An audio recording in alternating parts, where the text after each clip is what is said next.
This khutbah, inshallah, is about, it was reported by Umar ibn Khattab. Umar ibn Khattab is the second Khalifa of the Rasul sallallahu alaihi wasallam. Khalifa is when a Rasul passed away, those who took the leadership. As you guys know, Abu Bakr was the first, and then after Abu Bakr, Umar ibn Khattab.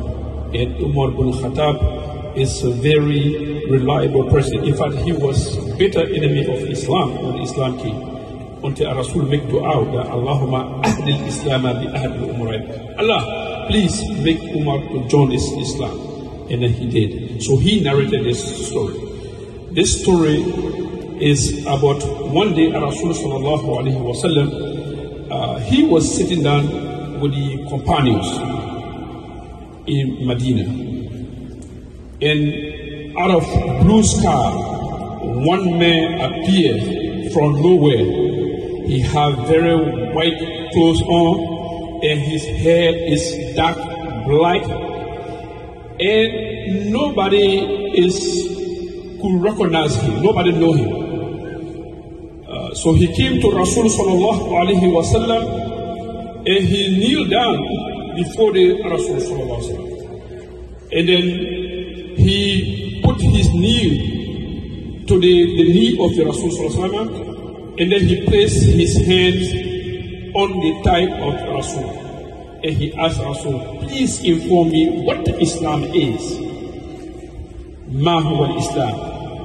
Rasul said, Islam is to bear witness that there is no God, there is no deity but Allah subhanahu wa ta'ala, and the Prophet Muhammad is his messenger.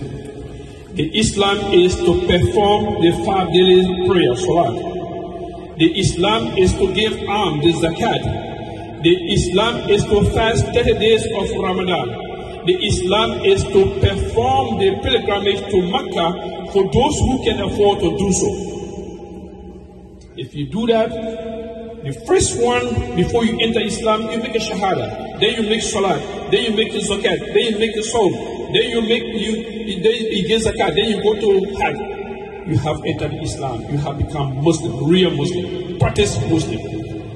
Rasul said that. So the man told Rasul, oh, you have talked truthfully. The Umar said, we, the Sahaba around the Rasul, we started looking at each other. Who kind of man is it? You asking the Prophet of Allah, when he answer you, then you say, oh, you talk true. So that was the first one.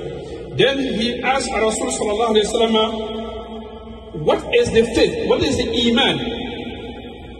Rasul say, al-iman an tu'mina billahi wa malaikatihi wa kutubihi wa rusulihi wal yawm al-akhir wa tu'min bil qadar khairihi wa sharrihi. What is the faith? You can be a Muslim, but you are not mu'min.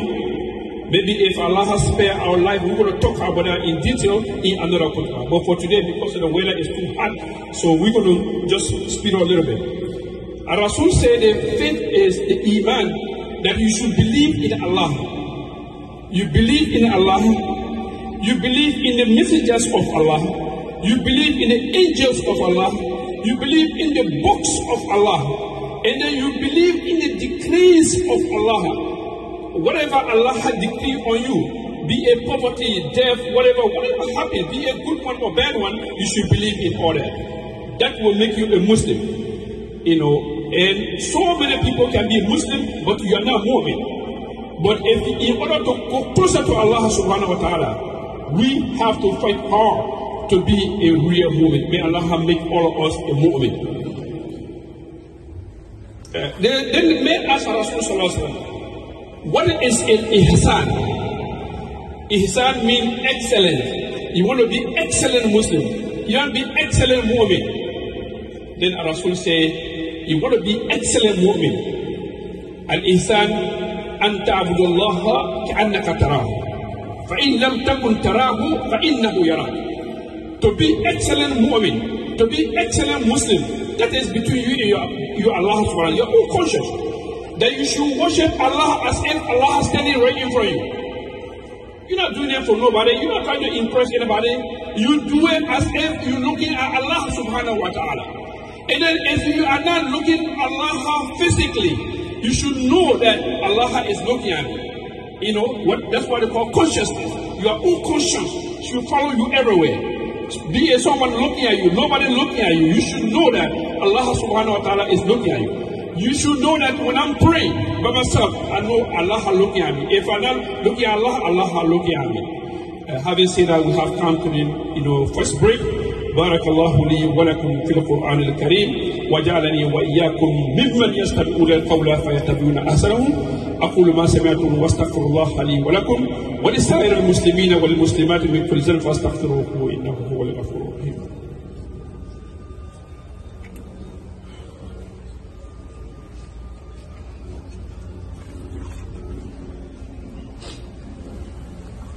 الحمد لله وكفى والصلاة والسلام على نبيه المصطفى. Then the man asked Rasulullah sallallahu alaihi wasallam, when is the final hour? Yom al-Qiyamah, there are so many names. It's final hour, al-Akhirah, the day of reckoning. They have a different name. Allah has mentioned all of them in the Quran. If you check the Quran, you will see so many names of al-Akhirah. Then the man asked Rasulullah, when the Yom al-Qiyamah going to come? So the Rasul told him that you who asking me, I don't even know more than you. I don't know, you don't know. The person who knows it is the person is way above. That Almighty Allah alone, He possessed that knowledge to His very self. He did not share that information to any creature. No one knows it. No angel knows it. No prophet knows it. No human being knows it. Nobody knows it. Then the man asked Rasul, what are the signs? When the judgment day is coming, what is the signs that of Yom al-Qiyamah? Before the Yom al-Qiyamah, what are the signs? And I'm going to literally read that as Rasul said. Rasul said, the slave girl, Antalida al-Ammat Rabbataha. The slave girl will give birth to her mistress. And you will see the barefoot, naked, and dependent shepherds compete in the construction of tall buildings. Meaning, the slave girl will conceive and get pregnant and get a baby, and that baby, because she conceived from her master, so that baby will be the mistress. So that means she will give birth to her own mistress.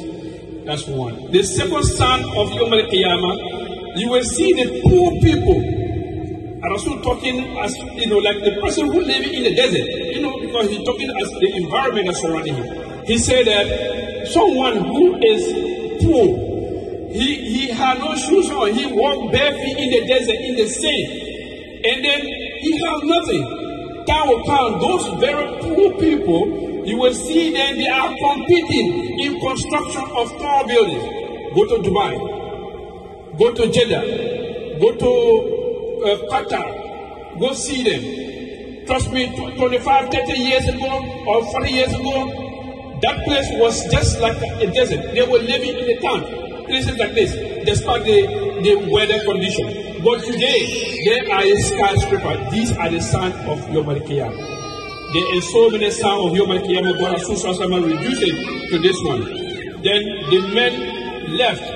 After the man asked the question, he didn't talk to nobody else. He only exchanged the conversation with Rasul sallallahu alaihi wasallam. When he finished asking Rasul, and Rasul responded to that one, so what he did, he left. When he left, Rasul turned around to Umar bin Khattab and said, do you know who was here today, who came to ask all these questions? Umar said, Allahu wa Rasuluhu a'lam. I don't know.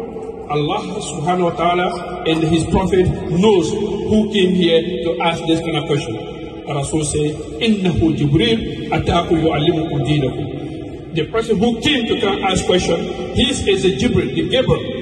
Allah, the angels, they can come in human form, they can come in anybody form, they can come in animal form, they can come change form. So Allah has sent him, but he came as a human being to come teach you your religion. To tell you that what I'm saying, I'm not taking it from myself.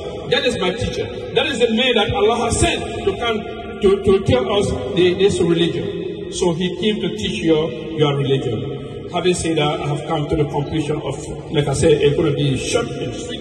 And that's the end of the khutbah for today. Allahumma inni da'in fa'aminu. Allahumma la tada'ala fi maqamina hadha zanban illa ghafartahu. Wa la hamman illa farajtahu. ولا دينا إلا قضيته. اللهم اغفر لنا ولإخواننا الذين سبقونا بالإيمان ولا تجعل في قلوبنا غلا للذين آمنوا ربنا إنك رؤوف رحيم. وقوموا إلى صلاتكم يرحمني ويرحمكم الله.